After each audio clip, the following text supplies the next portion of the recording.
Hi అందరికీ నమస్కారం. ఇందాక చెప్పాను కదా పెద్దమ్మ గుడికి వెళ్ళాము, అక్కడ ప్రసాదాలు తిన్నాము అని. డైరెక్ట్గా అయితే ఇంటికి రాలేదు. జూబ్లీ హిల్స్లోనే గుడికి దగ్గరగా ఉన్న ఒక వెజ్ రెస్టారెంట్ చూసుకొని లంచ్ కోసం వెళ్ళాము. అక్కడే గుళ్ళోనే పులిహోర ప్యాకెట్స్ ఇంకా కొన్ని కొనుక్కొని తింటే బడ్జెట్లో లంచ్ అయిపోయేది. హ్యాపీగా ఇంటికి కూడా తిరిగి వచ్చేవాళ్ళం.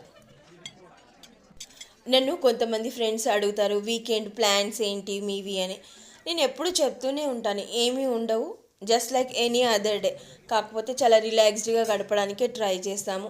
కుదిరితే ఇంటి దగ్గర ఏదైనా పార్సల్ తెచ్చుకొని తింటాము, లేదంటే ఇంట్లోనే వండుకొని తింటాము.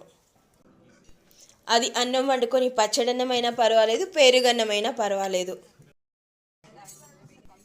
అఫ్ కోర్స్ వాళ్ళు అడగడం చాలా క్యాజువల్గా అడుగుతారు. జస్ట్ లైక్ ఏం తిన్నారు ఈరోజు, బాగున్నారా లాంటి ప్రశ్నే, వీకెండ్ ఏం చేస్తున్నారు అని. అయినా సరే నేను రిపీటెడ్గా ఏం లేదు ఇంట్లోనే అని చెప్తూ ఉంటాను కదా.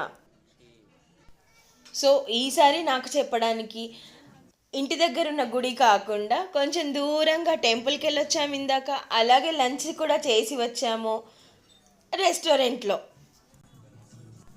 అలా అని ఫ్రెండ్స్కి చెప్పుకోవడానికి బడాయిలకి కాదు వెళ్ళింది. We want to experience some calm time, cool and relaxed. ఎలాగూ ఎక్కువగా మూవీస్కి వెళ్ళాం, ఎక్కువ కాదు అసలు థియేటర్స్ మానేసి 10 years దాటింది. థియేటర్స్ టాపిక్ వచ్చింది కాబట్టి చెప్తున్నాను. థియేటర్స్ బయట కౌంటర్స్ వాళ్ళు ఎక్కువ పెట్టి బిజినెస్ చేసుకోవడానికి అమ్ముతారేమో కానీ మనం ఇంటి నుంచి తెచ్చుకున్న ఫుడ్ అలో చేయకపోవడం మాత్రం నాకు నచ్చదు. అరౌండ్ 20 years ఎగో మా బావగారి వాళ్ళ అబ్బాయి చాలా చిన్నవాడు, 1 year ఏజ్, మేబీ 1.5 year అయి ఉండొచ్చు.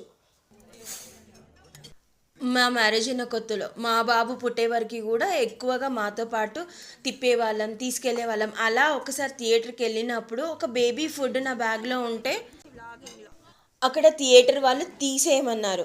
నేను తీసేయను అంటే పాపం ఒక ఆవిడ, మేడం మీరు ఇది బ్యాగ్లో పెట్టుకోండి, కానీ మీరు తీసుకొచ్చిన ర్యాపర్స్ అలాంటివి మాత్రం అక్కడ పడేయకండి, మళ్ళీ మీ బ్యాగ్లోనే ఇంటికి తీసుకెళ్ళండి అని చెప్పారు.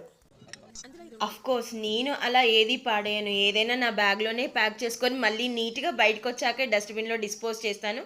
అయినా సరే అలా థియేటర్స్లలో నాకు చాలా చిరాకు వచ్చేసింది. ఆవిడని మాత్రం మనసులో మెచ్చుకొని అలాంటి సిస్టమ్ని మాత్రం చిరాకు వచ్చేసి వాళ్ళెవరు మన జీవితాన్ని శాసించడానికి. టాపిక్ ఎక్కడికో మారింది. టాటా, ఉంటాను, బై.